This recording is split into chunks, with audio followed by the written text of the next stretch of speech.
Troglodyte warning. Was the 90s really better? Well, let's see.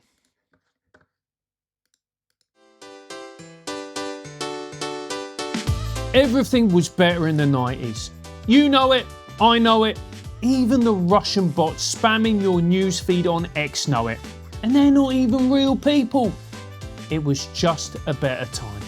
There were no smartphones, no social media, and most importantly, no social media influencers. Believe it or not, back then you actually had to talk to somebody, physically interact with them, before discovering they were a narcissistic sociopath. I'm not sure if this is meant to be funny, ironic. Obviously, he's a social influencer and he benefits from this, but...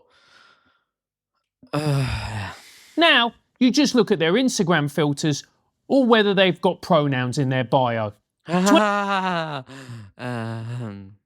Gen Z readers still here, I promise I'm not making this up. There was a time you could attend a concert and enjoy it with your own 2 eyes and ears, not filtered through the phone screen of the twat in front of you recording the whole thing. Okay, I agree with that. Thereby rendering his actual presence there pointless. Do you remember when we made memories, enjoyed private moments, took time for ourselves? Nowadays, you can't take a piss in a public toilet without some gurning moron snapping selfies next to you, because everything needs to be documented online. Whoa, this is a hot take from 2015 here. If you don't upload it to the gram, did it even really happen? Perhaps a more pertinent question for some to ask would be, am I an attention-seeking, soulless vacuum with a desperate, all-consuming need for external validation? Though sadly an influencer... He's being ironic, but that's what he is. He doesn't really offer value. He just interviews people and doesn't really... I mean, is he questioning this kind of... Because really what he's saying is a nostalgia for the past where essentially certain people didn't have rights. We didn't politicize things. Capitalism won.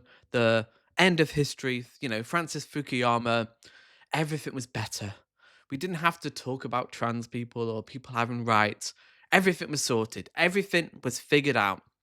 But then after 20 years or so, you have the 2008 economic crash. And then it turns out, oh no, capitalism isn't great.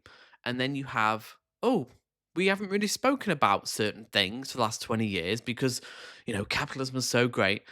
And he just wants to go back to that point where, I'm sorry, we can't go back to that point. Yeah, great, clothes were better. And obviously, social media has its pros and cons. I mean, you can not go on it. You can make that choice. You could argue that's difficult today. But what is he really saying here? He's not... It's a double-edged sword, yeah. But this guy would be a fishmonger if he wasn't on social media. So what the hell is the point, really? He's not really actually making a point. Engaging in introspection is about as likely as me becoming an intersectional feminist. I doubt you could even bottle someone in... What's wrong with being an intersectional feminist? That everybody is basically the same, our struggles are interconnected with women. Like men, I'm sure you would agree with that. Men's issues should be talked about in relation to women's issues. They are interlinked. in a Weatherspoons these days, without it being recorded and repackaged as a TikTok reel. What have things come to when even a noble British tradition like that becomes just another piece of co-opted content? There's nothing sacred anymore. Even barely... Is this meant to be comedy? I don't know. Like, this guy's not a comedian, right? The other one is. I mean, their delivery is very stilted. I know he's reading from a script, but it's very, like, just no performances, no source. It's just script. Functioning psychopath Andrew Tate has said Instagram makes him feel sad and he's sick of it. And remember, Andrew is a toxically masculine, Sigma lone wolf, cold as ice, stoic alpha male. Or something. If social media gives even him the blues, you know it must be truly god-awful. Discovering that Andrew Tate can feel sadness is akin to discovering that your pet hamster has a solid grasp of the long-term ramifications of Brexit.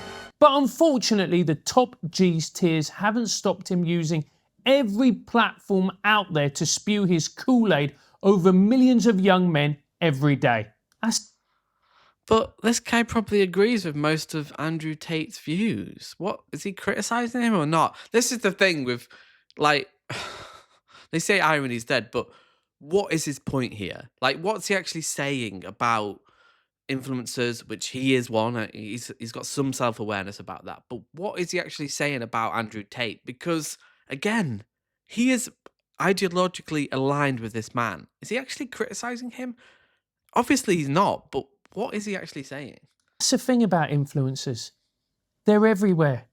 Delete all your social media and you'll still find mainstream outlets like BBC News covering Tate's tweets as if each one is a major step towards a Middle Eastern peace settlement.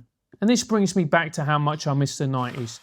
Back in that blessed decade, Andrew Tate would just be a weird guy in a pub banging on about martial arts and his collection of nunchucks.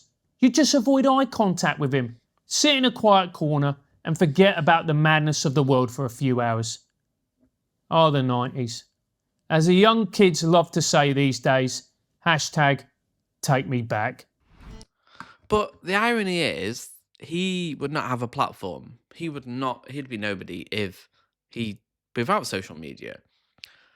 And I understand, again, this nostalgia. It's a reactionary tendency for a elusive past that, when you're young, growing up in the 90s, you're a child, life was different, everything was better. But what is he actually saying here? Because obviously he doesn't like the trans argument, he doesn't like wokeness. So he's saying, oh, let's go back to a point where people didn't talk about rights and the left wing were a bit quiet after, after the suffragettes and the civil rights era. Because the final point I want to say is people on the left have always been alienating people. Back to the suffragettes, they were not popular at the time. They were blowing up post offices. People actually died. And do you think they were popular? Of course they weren't. People hated the suffragettes. But it's only in retrospect, historically, that they were accepted as freedom fighters. The same in the civil rights. Martin Luther King was not liked during the 60s. He was hated. He was reviled. It's only in retrospect that he's celebrated. He was alienating the white people. People felt that it was going too far. Segregation was there for a reason. To give black people rights and their own, give them equality, it was too much. It was too far. And it's the same argument. The left are alienating people by asking trans people to, have rights and give people who are immigrants, refugees, the dignity and respect that they deserve. So, again, I have no idea what he's actually saying, but politicization isn't going away. We're more politicized than ever, arguably because 20 years of political repression of saying, oh no, everything's great, capitalism, happy 90s, has led to this point where it's just exploded and it's kind of come out even worse. So things will calm down in the coming decades, but until people's lives get better, we are going to be politicized and more partisan than ever. So comment below, were the 90s really better? And I'll see you in the next video.